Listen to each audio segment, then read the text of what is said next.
Has been. FTT Embedded Finance and Super Apps. About to get even better because I'm joined by Micheal Callas, SVP at TalentHouse and Global Head of ElloU, and we're about to find out more about both of those. Sure. But first, I'm just going to share the question I asked you before we came on camera. Go. When you said your name was Micheal Callas, and I said, any relation to, and Maria. you said, Yep. great aunt, Yeah. So, great aunt. Yeah. which is amazing. Yeah, my Love family's that. kind of funny, right? So one side, my dad's side, on his mom's side is very entrepreneurial, right?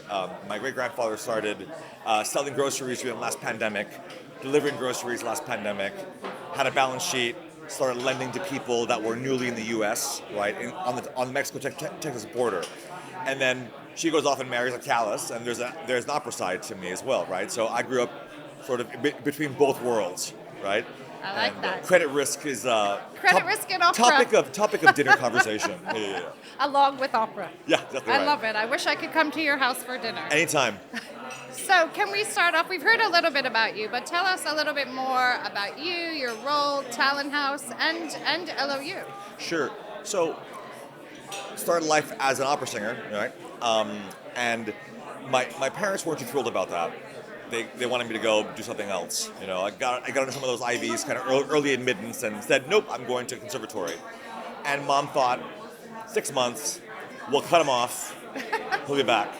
And I became an entrepreneur in New York City, right? And had the luxury of working with a woman called Kay Koplowitz. Kay was the first Fortune 50 female CEO, founder of USA Networks. And I was with her right at the end of the dot-com bust, right? She had taken over as CEO of Working Woman Network, and Working Woman magazine. So by chance was in the sort of watching a company kind of raise a ton of money and spend a ton of money, and this is sort of before and after school. Then I got into real estate, and I did a lot of really cool stuff up in Harlem, sort of when that was really changing around and kind of being new and improved and shiny, and sang quite a bit during that time. And then moved to Spain to continue to sing, and then the market crashed. And along with it went all of my savings and et cetera, et cetera. We had done what all Americans do, which is put your money in, the right bank, supposedly. And it was a rude awakening. I was very blessed to be in Spain and around some really great entrepreneurs there. And right at this point is sort of when fintech starts to happen, right? So I joined a firm called Step One Ventures, became CEO of that, working with two really amazing entrepreneurs in Spain. One called Carlos Barrabés, who was the king of internet back then, and the one called Bernardo Hernandez, who has just sold his second or third company for God knows amount of money, right? Great entrepreneurs, fintech as well, and got really excited by the power of technology when it came to helping people realize their financial goals, right? And I always say that financial education is for the rich and the poor, because how many wealthy folks have no clue how money works, right? And the best part, I thought, was the transparency that tech could bring to your financial life. So fast forward to that, I joined Vodafone Group, got to work across some of the cool stuff at Vodafone, launched a lot of products with the innovation group there, worked on M-Pesa, sort of the third iteration, worked on M-Shawari. So really got exposed to Some fintech really changing people's lives. Some really Yes. transformative products. Pivotal moments, right, in our industry.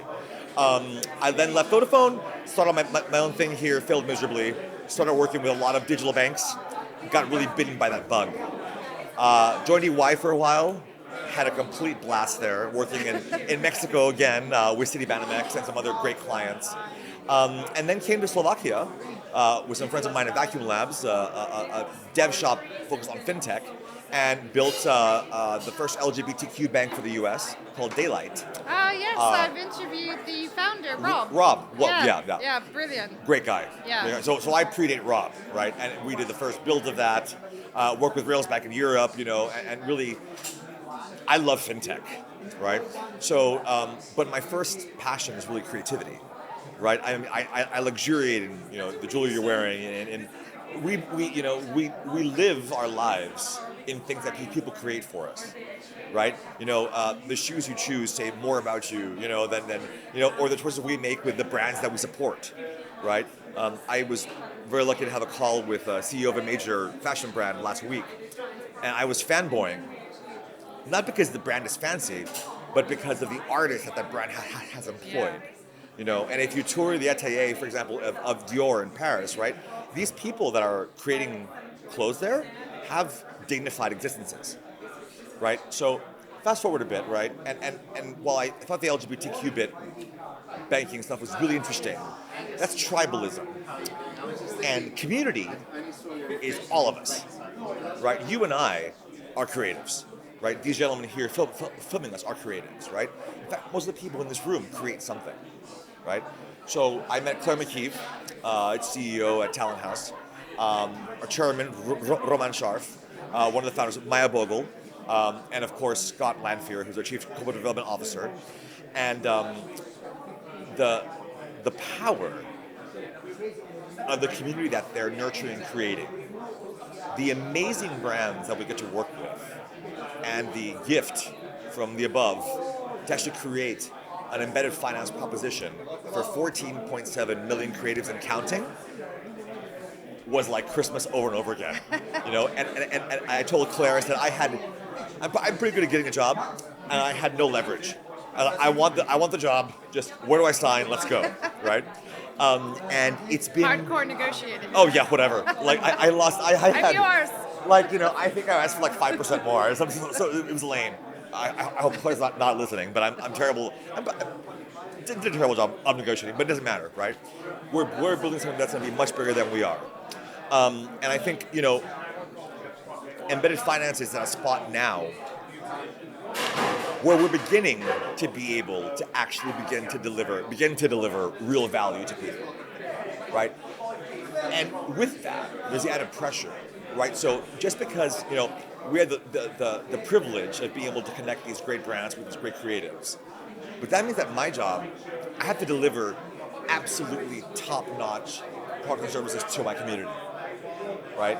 So we don't have the luxury of some fintech, that can sort of get it right over here. I like to get it right out the gate. And is that because, I suppose there's a few points there. It's really interesting when you talk about community versus tribe and that absolutely massive community of creatives that TalentHouse has built up. Is it because you're leveraging that trust, but is it also trust plus understanding what their unique needs are when it comes to financial products? You nailed it. It's trust plus, right? Getting people paid efficiently is the tip of the iceberg, right? But really understanding what their needs are, because they trust us more and more with getting their next work through us. They're able to share things with us, their needs, wants, right? We have a wonderful person on our team called Megan Johnson, another American, Yes, I've met Megan, who's been living in Berlin and London for a while. She's for a long time been my ear to the ground for fintech, and so she's joined us, and she taught the Clayton Christensen Bible of jobs to be done, right? So getting to that kernel of truth and those jobs to be done takes a level of trust, a level of active listening that I think is really, really what we're all about it at ElloU, right? And ElloU really is, sort of the beating heart of TalentHouse, because a great friend and wonderful entrepreneur, Israel Rosenthal, always says that payments are oxygen, right? And getting folks paid is the beginning of that, right? But if you begin to share with me, like, I really love to buy a place, right? How do I get there, right? Or Michael, I want to have a family, right? Families now come in all different shapes and sizes, right? So whereas with the LGBT community, right, there's a certain set of issues. With the creative community, there are meta issues that we have to solve, right? Because family planning is not just, co-creation. There's a whole lot more to it, right? Thinking about how can I enable your lovely tech team here to work half the year from Thailand, right? That's the kind of stuff that we get to solve. They're probably smiling over there. I bet they are. I bet they are, right? Yeah. We all look better tanned, right? But that's and that does require trust. But you have to be so gentle with this trust, because creative people are like startup entrepreneurs, right? think back when you and I were started, right? And you went to San Francisco, right? And there's a place called Rackspace, sort of where all of the cool startups were, right? And I had a little office there, a little desk with 4 of us, and then 8 of us, and et cetera, et cetera. It's always a good feeling when you need more desks. You know it, baby. But most of the money we raised went to pay for rack space for servers. Yeah. That's gone now, right? Yeah. Similarly, for a creative person, they have their PowerBook, not PowerBook, their MacBook or whatever, right? And they're off, right? It's like the Uriel pass, but now they're flying around the world and doing stuff, right? Again, I'm dating this here, but that's okay. That's very interesting. So do you think, we talk a lot about the creator economy. Yeah. Right, and obviously, you represent a massive community of creatives. Yep. But what's the broader opportunity around the creator economy? Is that kind of democratizing the way in which people, what they do with the stuff that they make that they love? Yes, absolutely. Right, so just like entrepreneurs, right, we take the work that it's very hard to separate me from my work. It's impossible, right? Similarly, a creative person, whether they're writing code, right? Whether they're, sampling music for a video game, right? Whether they're creating amazing art for Netflix or whatever, oops, drop a client there. They are what they do, right? And I think that's being able to, first of all, connect people to the next bit of work. Number 2, being able to include more people in that creator economy bit, right? People talk about the freelancer world, and I think of the creator economy as a incredibly sophisticated subset of that freelancer group, right? Because they have different needs, right? The gig economy has got a lot of blah, blah, blah, right? Yeah. But in the end, my creative people that we hire, who I love dearly, don't see it as a gig, right? Artwork is not gig. Yeah. Right, that's almost like I don't like that word, right? Because these people are taking their heart, mind, and skill sets and delivering beauty that we live around, right? So there's an extra level of responsibility there.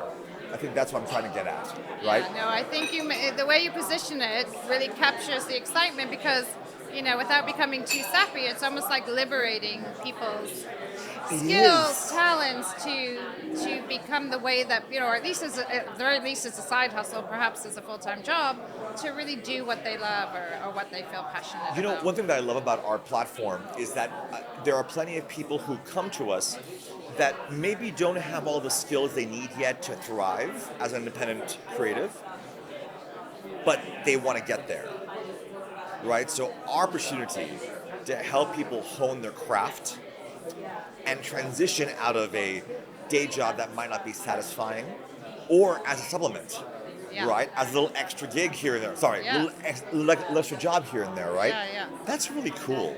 I don't think that the Great Resignation is like, we're not going to stop working, right? Because I would die. Right? Well, and for most of us, it's simply not an option. It's not. Yeah. But also, I think the more we become what we do, in a healthy way, right? The more the idea of not doing this is very sad. Yeah. And I think if we can sort of help people create the working life that they want for themselves, that's a huge opportunity, right? And it should be treated very carefully. And I think that's why we have such a successful group of clients. Our clients, like I don't do very much of the growth work, but once in a while I'll get called in for a call or what have you. And we had a client last week of this major brand, right? And he basically pitched TalentHouse to us. I looked at Claire and went, "What? Sounds good." Done. When we signed, and because the brands want this, the agency model. It's over. It's over, not kids. fit for this kind of current environment you're describing. Well, I'll give you an example, right? If I've done a lot of work in Latin America, right? I'm half Mexican, the good half, and I do not qualify in many ways to sell a product, even though my first language is Spanish, right? I don't live in Mexico, right? However, a native Mexican creative is qualified, right? So if I'm a major brand or a minor brand or just a startup, right? Wouldn't I want to find the most authentic possible voice to create that bit of marketing for us, right?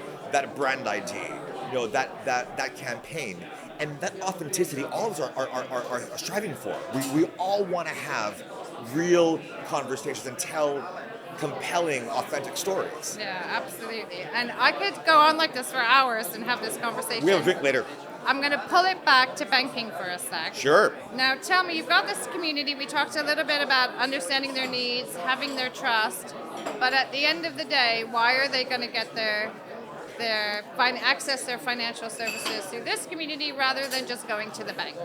It's a great question, right? And a question that I think we all need to ask ourselves every single day, right? It's really simple.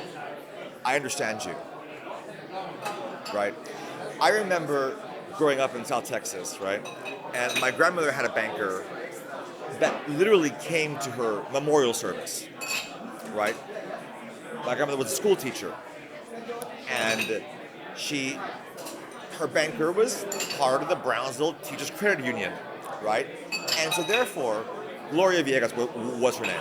And Gloria understood teachers like no one else did, right? That credit union in its purest form, which as Americans we know and quite really well. Understanding and in being, to take a word, embedded in their communities. Yes, exactly right.